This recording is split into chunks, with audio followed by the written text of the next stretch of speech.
যে আপনি 3 দিনে কিংবা 1 চিল্লায় যাবেন। কোনো ব্যক্তি যদি এরকমভাবে সত্যিকার অর্থে নিয়াত করে যে আমি চিল্লায় যাবো, আল্লাহর রাস্তায় বাইর হব, কোনো কারণবশত যদি ওই ব্যক্তি নাও যেতে পারে, যে টাকা পয়সার সমস্যা, অসুস্থতার কারণে, আল্লাহ তাআলা তাকে আল্লাহ রাস্তায় বাইরে ফেলে যে সওয়াব হইতো তার আমল নামায় সেই সওয়াব দান করবেন। আল্লাহ তাআলার কাছে নেকির কোনো কমতি নাই।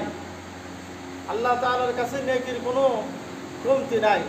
এই যে রমজান মাসে এরকমভাবে কোনো ব্যক্তি একজনকে ইফতারি করাইলে আল্লাহ তাআলা কী করেন, তাকে একটা রোজার সওয়াব দান করেন। যে অনেকে এরকমভাবে বলে থাকে যে আমি অন্যর বাড়িতে ইফতারি করিয়া আমার সওয়াব তাকে দেবো কেন? এটা ভুল কথা। যে আল্লাহ তাআলার কাছে সওয়াবের কোনো কি নাই, কমতি নাই। আল্লাহ তাআলা যে কোনো ব্যক্তিকে যত প্রকার সওয়াব তাকে দান করতে পারে, তার কারণ আল্লাহ তাআলা গনি। আল্লাহ তাআলা বলতেছেন আমি হলো আল্লাহুল গনি ওয়া আনতুমুল ফুকারা, যে আমার কাছে কোনো জিনিসের অভাব নাই। দুনিয়ার মানুষ কোনো জিনিস দান করলে সেগুলো ফুরায় যায়, আর আল্লাহ তাআলা দান করলে তার খাজানার থেকে কিছু ফুরায় না।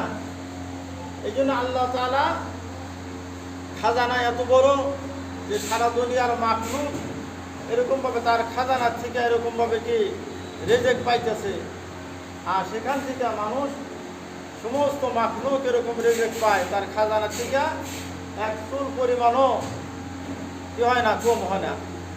এই জন্য যেরকমভাবে সুলাইমান আলাইহিস সালাম উনি বলছিলেন আল্লাহ তাআলা আমাকে এত বড় বাদশাহী দান করছে যে আমি চাই যে এরকমভাবে সমস্ত মাখলুককে একদিন খানা খাওয়াবো।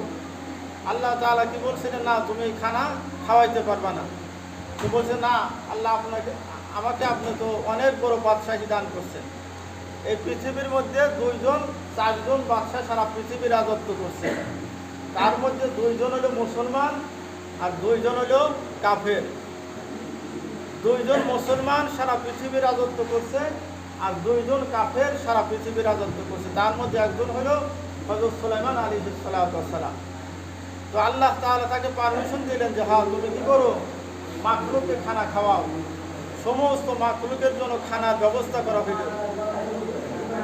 তো তারপর এরকমভাবে খানার জন্য এরকমভাবে প্রথমে দেখা হইল পানির মধ্যে যে প্রাণী আছে, যে এমন একটা বিরাট মাছ খানা খাওয়ার জন্য আসলো।